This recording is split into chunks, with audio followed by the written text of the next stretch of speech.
Hello les gars, j'espère que vous allez bien, bienvenue dans une nouvelle vidéo. Du coup le programme d'aujourd'hui, le programme de cette petite vidéo, je vais vous parler de mon parcours scolaire, de la maternelle jusqu'au lycée et un peu de la fac parce que je sais qu'on tombe dans une période de Parcoursup, vraiment de trucs assez stressants. Les terminales, ne vous inquiétez pas, je suis là pour vous rassurer et de vous donner quelques petits conseils que j'ai et de mon parcours qui est parti un peu sur de mauvaises bases. Ça s'est bien déroulé. Donc, let's go. Je suis munie de mon iPad. J'ai pris quelques petites notes pour pas oublier quelques petites choses de mon parcours scolaire. Donc, let's go. On va commencer par la maternelle. Alors, la maternelle, ça s'est bien passé. Chill, hein, petite danse en maternelle, petit cours comment dessiner un carré. C'était plutôt pas mal, vraiment 10 sur 10 la maternelle. On a passé nos meilleures vies, nos meilleurs mariages, nos meilleurs divorces. Donc voilà, la maternelle ça s'est plutôt bien passé. On passe tout de suite la primaire. Donc la primaire CP ça s'est bien passé, j'ai pas trop de souvenirs de ça. Mais je sais qu'à partir de la CE1, j'ai eu quelques petites difficultés à l'école. Et ma maîtresse a voulu que je redouble ma CE1. En fait, elle a hésité que je redouble ma CE1, mais elle s'est dit qu'on va la laisser passer en CE2. Et si on voit qu'elle a toujours ces difficultés, et ben on va la faire redoubler en CE2. Donc, j'ai eu toujours ces mêmes difficultés en CE2. Et j'ai redoublé. Mes parents, ils n'étaient pas très d'accord pour que je redouble. Mais après quelques débats, j'ai fait par redoubler ma CE2 et c'était vraiment la meilleure chose de ma vie. Donc petit conseil déjà, ne voyez pas le redoublement comme une fatalité ou comme une mauvaise chose parce que vraiment moi ça m'a permis d'avoir un déclic et d'augmenter mes notes au maximum. Donc voilà, n'ayez pas peur de redoubler, c'est rien, ça arrive à tout le monde. Même de se réorienter, c'est pas grave, c'est la vie. En CE2, du coup ma deuxième CE2, c'était aussi assez compliqué. Je tournais autour des moyennes de 11-12. Il faut savoir qu'en CE1, je tournais autour des 10-11. Donc on a une légère amélioration, mais toujours un peu dans les difficultés. Même si j'essayais d'apprendre mes cours vraiment, j'ai eu toujours un peu de difficulté par rapport à ça. En fait j'apprenais mais le jour des contrôles j'avais l'impression de tout oublier et d'avoir des mauvaises notes. Vraiment le CE2 j'ai réussi un peu à améliorer mes difficultés mais c'est pas folie fauchon. Qui dit ça encore? Personne à part. Bref, on passe au CM1. Alors le CM1 ça a été une très bonne année. Je me rappelle d'avoir eu des bonnes notes, je tournais autour des 13-14 donc c'était plutôt pas mal. Voilà, je sais pas quoi d'autre dire. Le CM2, j'avais un objectif à la fin de l'année, c'est d'avoir 16 de moyenne et j'ai réussi. Le CM2 ça a été une très bonne année, j'ai réussi à avoir 16 de moyenne, c'était mon objectif. En plus si j'avais 16 de moyenne, j'avais un vélo, du coup j'ai eu mon vélo et ça c'est plutôt pas mal. On va passer au collège. Donc le collège, j'ai rien à dire par rapport à ça parce que ça s'est plutôt bien passé. J'ai toujours eu du coup vers 14-15 de moyenne. Et même une fois, je sais plus c'est dans quelle classe, j'étais dans le top 3, je crois que j'étais première ou deuxième de ma classe. Donc vraiment trop contente. Vraiment très bonne. Mes années collège c'était très bien. J'étais une élève moyenne, bonne note. Donc voilà. Alors la transition entre le collège et le lycée, moi je l'ai pas ressenti parce qu'en fait ma seconde, j'étais tombée sur une classe sans notes.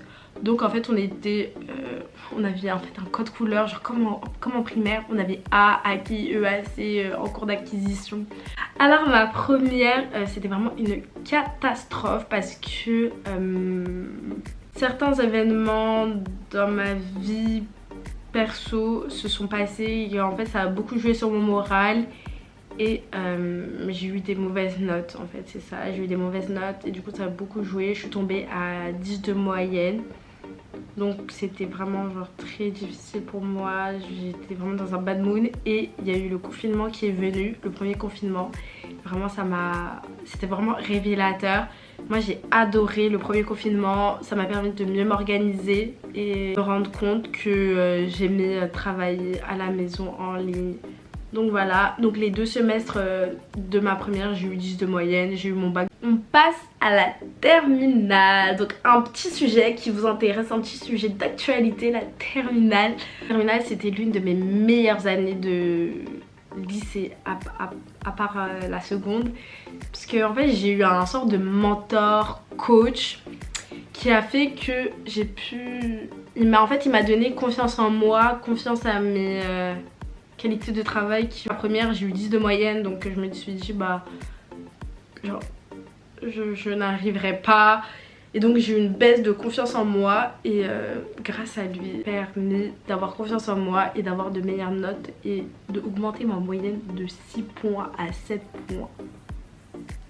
Donc comment vous dire que ces conseils étaient très bénéfiques pour moi. Donc si vous voulez que je vous donne ces conseils pour que vous aussi vous augmentez votre moyenne drastiquement, n'hésitez pas à me dire en commentaire si je peux vous faire une petite vidéo. Petit conseil du mentor, c'est plutôt pas mal. On aime bien. Là ça s'est très bien passé. Comme je vous ai dit, au premier semestre j'ai eu 16 de moyenne, et au second semestre j'ai eu 17 de moyenne. Et j'avais oublié mes choix de spécialité. En première c'était maths, SES et histoire, et en terminale j'ai gardé SES et maths parce que je savais que je voulais me diriger un peu dans le secteur éco, finance, business, marketing, communication. Donc je savais que je voulais un peu me diriger vers cette voie là. Là on va passer à la deuxième partie de la vidéo. Je vais vous parler un peu de Parcoursup et de mes petits conseils que j'ai vraiment gentiment notés sur mon petit iPad. Donc alors, premier conseil pour la lettre de motivation, les facs. Si vous voulez partir dans une fac, ils ne lisent pas la lettre de motivation. Vraiment, ils ne lisent pas la lettre de motivation. Et conseil, c'est de faire une lettre de motivation vraiment personnalisée, vraiment la plus parfaite pour votre fac que vous voulez vraiment. Par exemple, moi je sais que je voulais soit Dauphine ou soit la Sorbonne ou soit Assas. Et bah du coup j'ai mis, vraiment je me suis appliquée, j'ai fait des recherches sur Assas, Sorbonne et Dauphine, sur leurs associations, sur leur mode de fonctionnement de leur université. J'ai procédé comme ça. Et après pour les universités que je voulais pas trop, comme que c'est pas que je voulais pas trop, mais c'était pas dans mon top 3, vous qui ne lisent pas. Ils reçoivent à peu près genre, au moins 7000 candidatures, et sur les 7000 ils vont pas tous lire, ils vont vraiment passer par les notes. Donc ne mettez pas trop d'importance pour les lettres de motivation si vous voulez aller à la fac.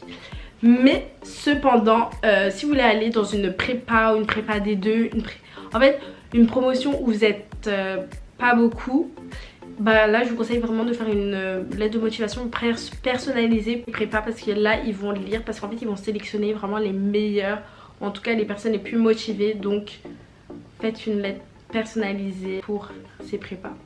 Comme conseil, ne vous sous-estimez pas. Vraiment, ne vous sous-estimez pas. Moi, je sais qu'en terminale, il y avait certains de mes profs qui m'ont dit Kady, tu n'auras jamais ces facs, tu vises trop loin, tu n'auras jamais ça. Et c'est grâce à mon mentor confiance. Mettez les facs que vous rêvez d'aller, ou les prépas que vous rêvez d'aller, ou les écoles que vous rêvez d'aller. Mettez-les, vraiment. N'hésitez pas, mettez-les. C'est vraiment, faut vraiment pas se sous-estimer. Ayez confiance en vous. Par exemple, moi je sais que au premier jour de l'ouverture de Parcoursup, où il y a eu les résultats, j'ai été acceptée directement à la Sorbonne en gestion. Vraiment le premier jour, j'étais choquée. Et je sais que mon lycée de mon université de secteur, j'étais en liste d'attente mais bien loin. Donc vraiment je vous conseille de mettre vos facs que vous rêvez d'aller. Ne vous sous-estimez pas, vraiment ne vous sous-estimez pas, c'est vraiment mon conseil numéro 1. Puis dernier conseil, c'est qu'en terminale, mais faites un maximum d'activités extrascolaires avec votre lycée ou hors de votre lycée. Par exemple, moi je sais que je faisais le parcours Dauphine, je faisais l'atelier Sciences Po, j'étais dans l'atelier, je faisais du théâtre et j'étais dans un club genre sciences. Dites-vous que je fais même pas des sciences, j'étais dans un club de sciences. Vraiment toutes les personnes qui faisaient partie de ce projet en spé, ils avaient soit chimie, soit ils avaient SVT ou soit ils avaient maths. Alors que moi je suis pas du tout dans les sciences pures, mais j'ai fait un maximum d'activités extrascolaires pour en fait augmenter mon CV ou ma lettre de motivation. Et les écoles ou les prépas, ils aiment beaucoup ça, que des personnes soient un peu font des activités extrascolaires. Ah, c'est que aussi n'hésitez pas à être délégué de votre classe. Je sais qu'en terminale j'étais déléguée et ça rajoute un petit truc en plus. Essayez de devenir délégué pour les futurs terminales, parce que c'est un peu trop tard pour les terminales de maintenant, mais essayez d'être délégué, c'est plutôt pas mal, ça rajoute un petit truc. Cette vidéo elle est terminée, j'espère qu'elle vous a plu, mon petit parcours scolaire. Donc n'hésitez pas, si vous avez d'autres questions par rapport par exemple à la fac ou à la terminale ou à la première, n'hésitez pas à me poser de questions, je serai ravie de vous répondre. Et n'hésitez pas à liker, à vous abonner et je vous fais de gros bisous.